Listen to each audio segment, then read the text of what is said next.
lingkungannya. Oke, pinter. Jadi ekologi itu adalah nama ilmunya. Ilmu yang mempelajari tentang ekosistem. Nah, di sini kalian lihat kan, di situ ada hutan, ada laut, ada gurun. Nah, itu termasuk macam-macam ekosistem kayak gitu ya, Dik ya. Sebenarnya ini kan sudah dipelajari ketika kalian SD, SMP, ya kan? Materi yang relatif mudah. Next.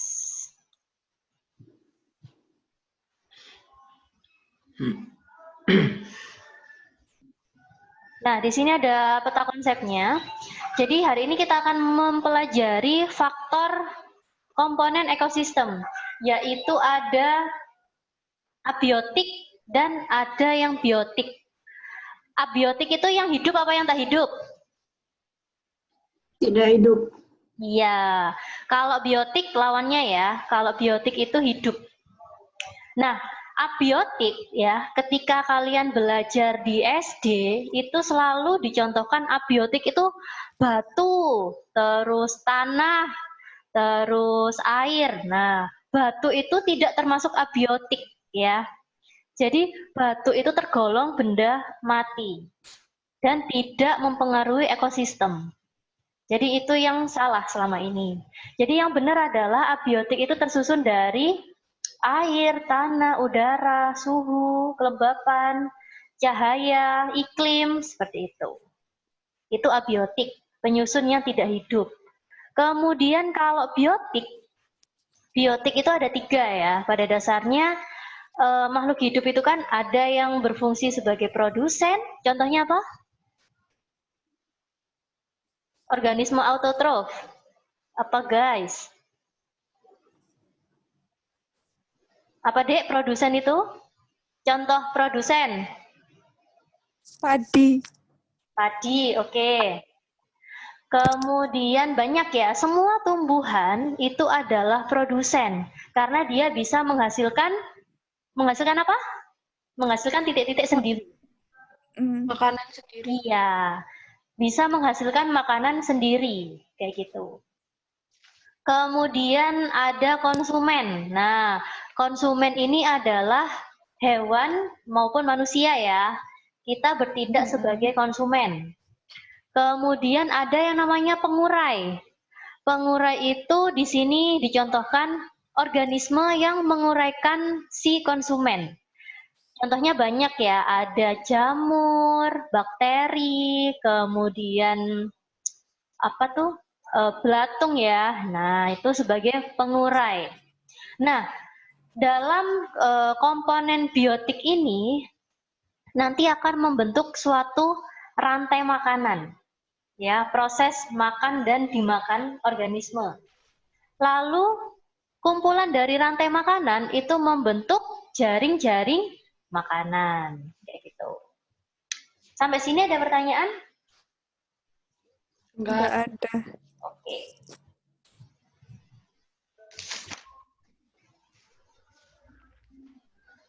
Nah, dari semua komponen ini nanti akan menimbulkan berbagai interaksi ya. Entah itu interaksi antar abiotik, kemudian antar makhluk hidup itu sendiri, maupun antar biotik dan abiotik. Nah, kemudian nanti di akhir kita akan mempelajari tentang daur energi atau siklus ya, yang disebut biogeokimia.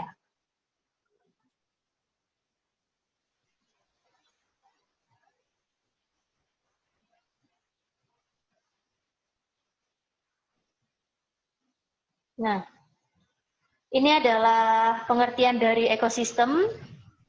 Jadi ekosistem itu kan seperti yang diucapkan oleh Bintang ya, interaksi antar makhluk hidup, kemudian ekologi juga ilmu yang mempelajari tentang ekosistem. Sekarang kakak ngasih contoh nih, di kelas ada Akmal, kemudian ada Sadrina misalnya. Nah, Akmal sama Sadrina di dalam kelas. Keduanya ketika di dalam kelas itu cuma HP-an aja. Nah, apakah itu sudah disebut ekosistem? Belum. Kenapa? Belum ada interaksi. Iya, karena tidak ada interaksi, bener. Nah, kecuali nih Sadrina sama Akmal ini berinteraksi satu sama lain, ngobrol, entah itu apa TikTokan misalnya. Nah, itu kalau ada interaksi baru disebut ekosistem ya. Tapi ketika tidak ada interaksi itu nanti beda lagi. Wow. Nah, kemudian yang mencetuskan ekosistem itu adalah Bapak Tansley ya. Jadi ilmuwan ini ahli ekologi yang menerangkan bahwa ekosistem itu terdiri dari komponen biotik sama abiotik kayak gitu.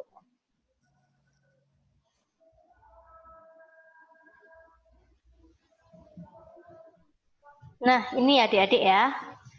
Komponen ekosistem tadi sudah dijelaskan ya. Kalau abiotik itu tidak hidup, kalau biotik itu yang hidup. Nah, yang perlu digarisbawahi di sini adalah yang biotik ya. Selain produsen, konsumen, sama pengurai, pengurai sendiri itu nanti dibedakan menjadi dua.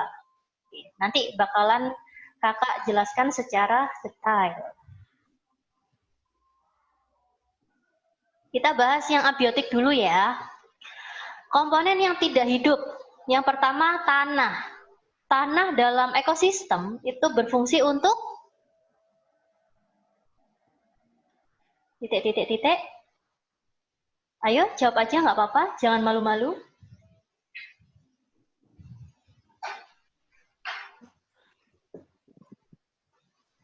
Tanah berfungsi untuk apa? Sebagai substrat atau tempat hidup organisme. Oh iya, tinggal baca doang ya. Ya. Bener. Ini suaranya siapa?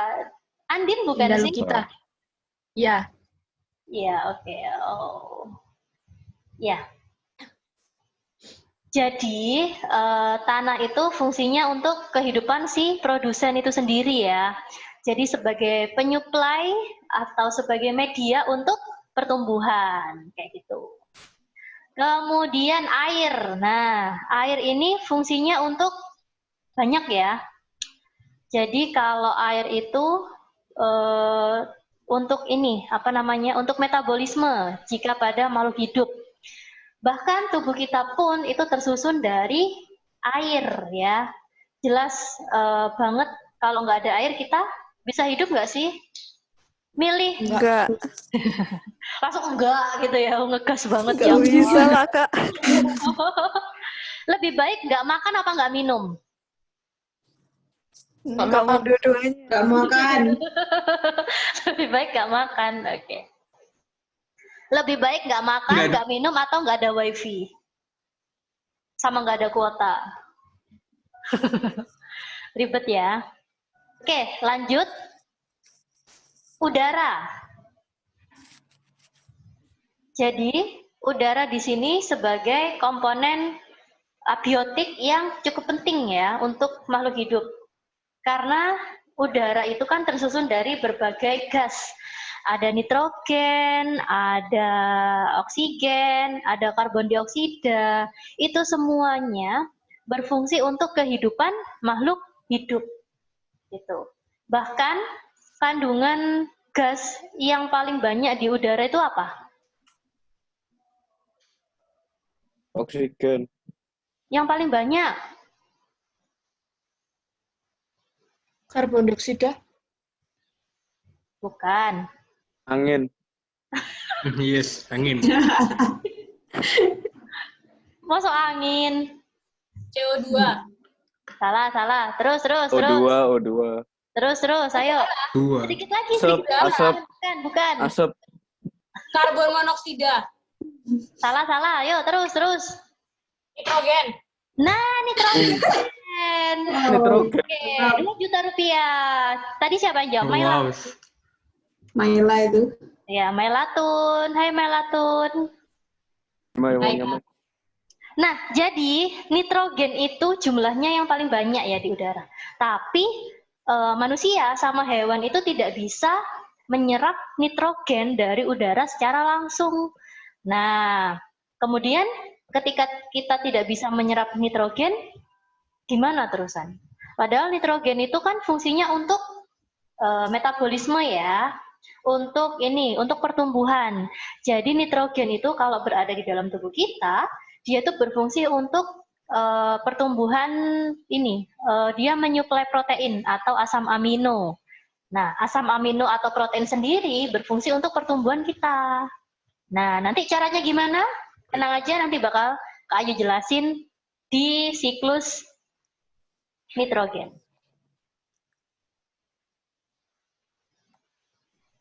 Sampai sini ada pertanyaan? Enggak. Nggak ada, Kak. Oke. Selanjutnya, kelembapan dan suhu. Nah, suhu itu juga salah satu komponen yang penting ya untuk makhluk hidup ya. Karena setiap makhluk hidup itu bisa bertahan dalam suhu yang tingkatannya berbeda-beda. Misalnya nih, bakteri ya. Bakteri itu bisa tahan di suhu yang tinggi.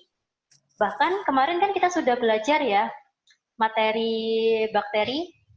Jadi bakteri itu ada yang bisa hidup di vulkanik. Gitu. Jadi di suhu-suhu yang ekstrim itu bakteri bisa hidup. Beda sama manusia. Manusia pun juga bisa hidup di suhu-suhu tertentu. Lanjut ke cahaya. Oke. Fungsinya cahaya apa? Untuk manusia? Biar terang. Sebagai apa? Sumber energi ya pastinya ya. Nah, baru-baru ini kan juga sering ya digalakkan kalau kita harus berjemur di bawah sinar matahari. Oke, kalian tadi sudah berjemur belum? Belum. Oh, udah, Kak. Udah lah, Kak. Oke. Belum. Lewat jendela tapi. Bangun. Nggak langsung di depan rumah. Lewat jendela. Saking magernya ya ampun. Orang aku baru bangun, Kak. Ya ampun kalian. Ini Rajin, semuanya kaum rebahan ya. Kalian belajar sambil rebahan Oh, iya. nggak ini? Enggak. Enggak. Kak, Oh enggak. Apa buktinya kalau nggak rebahan? Ini aku Lagi duduk. Percaya aja, Kak. Percaya aja. Pokoknya. Lagi duduk, Kak. ada suara kursi.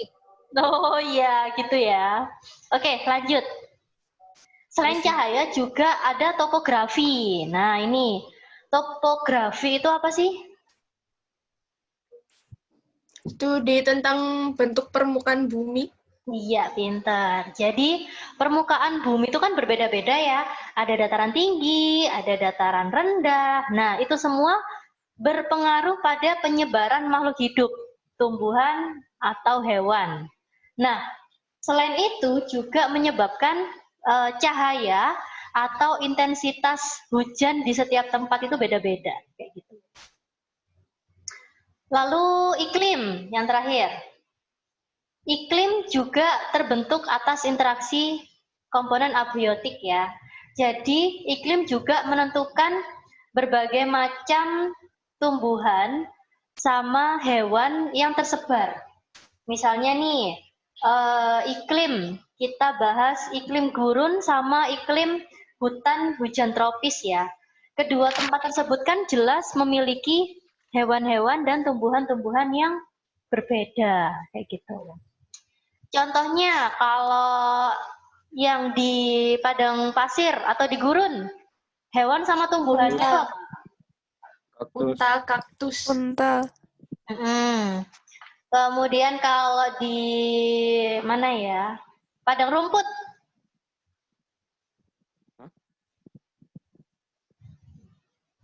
Hewan sama tumbuhannya apa? Kalau di padang rumput. Rumput. Rumput. Rumput. Domba, Oh, iya. domba. Rumput. Domba. Kuda. Ya. Zebra. Belalang hewan. Kalau kalian habitatnya di mana? Di Rumah. rumah. Oh, iya. Di kasur ya kalian ya. Enggak. Iya, Kak. Oke.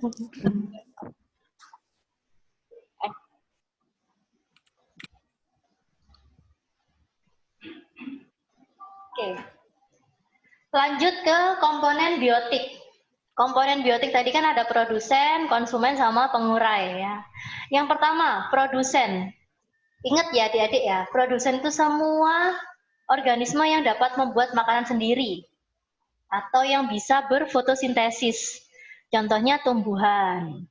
Tapi juga ada beberapa mikroba atau bakteri yang bisa fotosintesis. Nah, itu banyak sekali ya contohnya ya. Ada cyanobacteria. Nah, ini biasanya ditemukan di laut atau di sungai. Dan cyanobacteria ini fungsinya untuk apa ya? Fungsinya untuk ini tumbuhan atau produsen yang dimakan oleh hewan-hewan kecil atau plankton itu biasanya makannya ini. Kemudian produsen juga dibagi menjadi dua, ada fotoautotrof sama kemoautotrof. Kalau foto itu produsen yang bisa berfotosintesis pakai cahaya, tapi kalau kemoautotrof itu bisa mensintesis makanannya melalui reaksi-reaksi kimia. Sampai sini ada pertanyaan?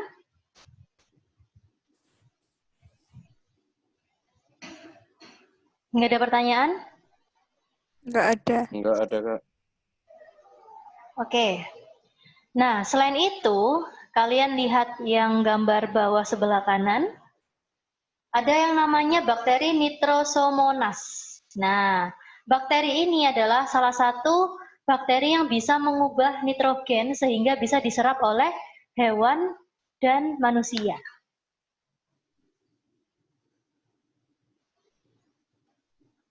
Nah, ini.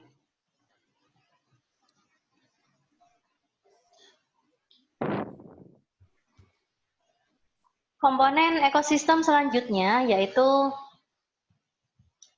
ada hewan ya, ada herbivora, karnivora, omnivora. Ini pelajaran SD ya kalau nggak salah ya, Dik ya. Hewan iya. pemakan tumbuhan. Iya, Kak. Hewan pemakan daging, hewan pemakan segalanya. Kalau Brandon termasuk apa? Omnivora apa karnivora, Brandon? Apa jangan-jangan herbivora? Makan segala. Oh, pemakan segala. Omnivora kok, Kak. Omnivora. Oke, omnivora ya, segalanya ya. Asal jangan temen ya yang dimakan ya, Dik ya. Oh, Makan temen. Wow. Oh, nggak Itu pernah akmal, kamu. Kak. Itu akmal, Kak, itu, Kak. Oh, Akmal. Waku. Waku. Oke. Lanjut.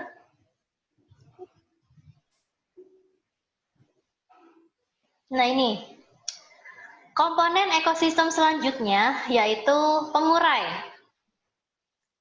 Pengurai di sini dicontohkan ini ya, Dik ya.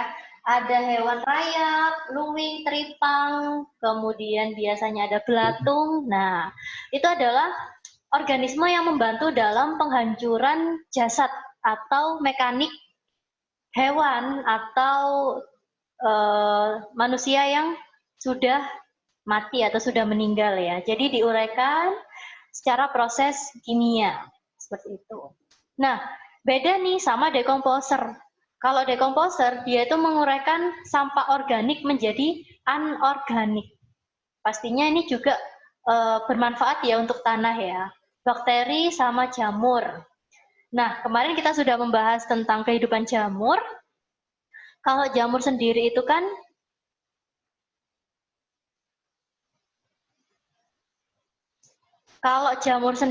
kan dia bisa hidup ketika dia bisa menguraikan. Nge-lag, Kak, suaranya. Kenapa, Dek? Nge-lag suaranya. Oh iya. Oke, Kakak lanjut ya. Jadi jamur itu dia bisa hidup ketika dia bisa memakan zat-zat yang sudah mati di tanah. Nah, akhirnya tumbuh jamur. Begitu juga dengan bakteri. Bakteri juga mengkonsumsi jasad renik ya, atau organisme-organisme yang sudah mati. Jadi tahu ya bedanya detritivore sama decomposer. Nah, selanjutnya ada aliran energi dalam ekosistem. Semuanya bersumber dari matahari ya sebagai sumber energi. Matahari sendiri itu untuk produsen atau untuk tumbuhan dalam berfotosintesis. Kemudian masuk ke konsumen satu. Coba kasih contoh, konsumen satunya siapa? Tikus. Tikus. Kenapa harus tikus? Kan makan padi, Kak. Ini dari zaman SD sampai sekarang tuh selalu ya, padi dimakan tikus, tikus dimakan ular gitu ya. Oke. Ular dimakan elang. Terus elang dimakan? Elang. Iya. Nah, ya benar ya. Jadi produsen, kemudian konsumen satu contohnya tikus tadi. Tikus dimakan konsumen dua. Ular misalnya, ular dimakan elang, konsumen 3. Jadi elang itu sebagai konsumen puncak, yang nantinya dia itu tidak bisa dimakan oleh siapapun, akhirnya dia mati dan diuraikan oleh pengurai, kayak gitu. Nah, kalau kita, manusia itu biasanya di konsumen yang keberapa? Konsumen 3. Yang 3. lain? 3? 1. 1, oke. 3 atau 1? 2. 2, oke. Kakak kunci Oh, ya 3. jawabannya ya. Kayak main kuis. Jadi manusia itu tergantung ya, bisa di konsumen 1, 2, atau 3. Gitu. Seberapa karnivoranya kalian itu tergantung ya.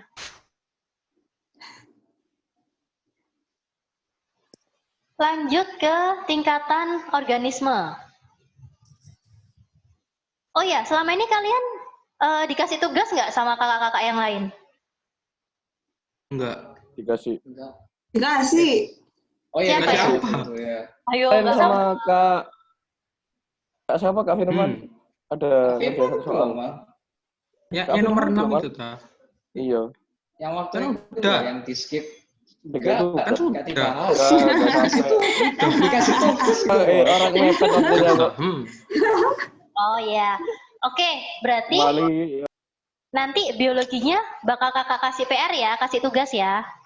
Kayaknya kalian pengen banget deh PR. Nggak usah, Waduh, Kak. Nggak usah, tidak, Kak. tidak. Tuh Nggak wajahnya, usah. tuh wajahnya Sabrina kayak pengen Kak kasih aku PR, Kak kasih aku PR. Kalian Jangan sekolah aja Kak.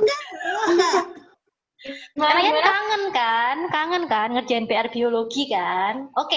Aduh gimana? Enggak. Tidak. Ya, Santai, Sat. ya.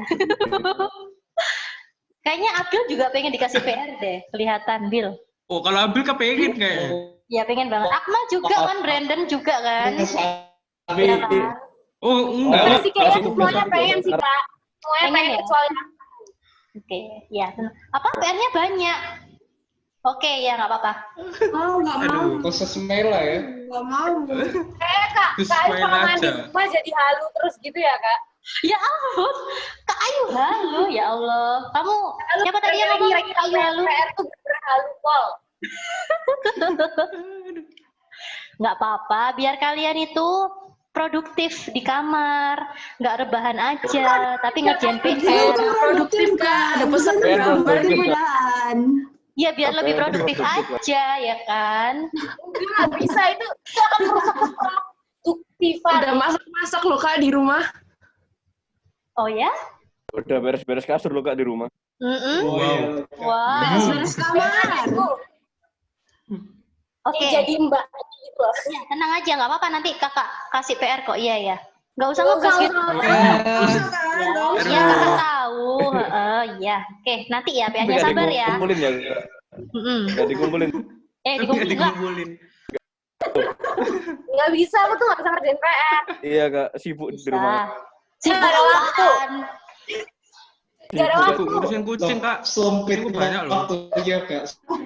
Iya, apa PR-nya banyak? Oh iya, tenang aja nggak apa-apa. Oke, lanjut ya, Dik ya. PR-nya banyak. Siapa yang bilang? Nggak usah dikasih lagi, Kak. Aduh, nggak dengar tadi. Kalian bilang Iya. apa? PR-nya Yang di- Kino Kak, PR-nya banyak tapi ngumpulinnya bulan depan ya. Aduh, nggak dengar. Brandon ngomong apa sih? Nggak jelas. Brand. Aduh, putus-putus Kak. suaranya. PR yang dikasih Suara Kak kalian Firman udah putus-putus banyak. semuanya. Kak Ayu nggak dengar. Lanjut ya. gitu. Aduh. Aduh. Oke, lanjut guys. Tingkatan Nggak ada organisme. Oke, Dek, kita 5 menit lagi ya. Habis itu kita break ya. Sholat. Oke. Breaknya 5 menit aja. Sholat gak sampai 5 menit kok. 10 menit lah, Kak. Oke. Kak, sholat tuh istiqomah, Kak, 30 menit. Iya, ya ampun, Oke. ini semakin kalian Iya, Kak, sholat scroll itu itu semakin lama, lama nanti. Oke, tingkatan organisme itu mulai dari individu. Sudah dibahas ya di awal ya. Dulu waktu materi keanekaragaman hayati, ini sudah dibahas. Kumpulan dari individu itu adalah populasi. Kumpulan dari populasi itu membentuk komunitas. Komunitas membentuk interaksi yang disebut ekosistem. Kumpulan dari ekosistem itu adalah biosfer. Seperti itu. Nah, di gambar bawah yang sebelah kiri itu ada ikan, ya. Itu termasuk tingkatan yang mana? Iya, populasi, Kak. Iya, populasi, benar. Jadi, populasi itu adalah kumpulan makhluk hidup yang sejenis, ya, sejenis. Kalau sebelahnya, sebelah kanan, itu termasuk apa? Biosfer. Ekosistem. Iya, ekosistem, karena mereka sudah melakukan interaksi. Kayak gitu ya. Apa interaksinya, Kak? Oke, sekarang jam berapa sih? Break dulu ya, Kak. Jam 3, Kak, di aku, Kak. Oke, kita stop dulu ya. Nanti 5 menit lagi baru gabung lagi ya, kakak share linknya. Oke? Oh, iya. Oke. Oke, tenang. Oke, jangan kangen sama Kak Ayu ya, cuma 5 menit aja kok. Hai Apa yang adik-adik. kangen? Ya. Abang ngomong apa kak?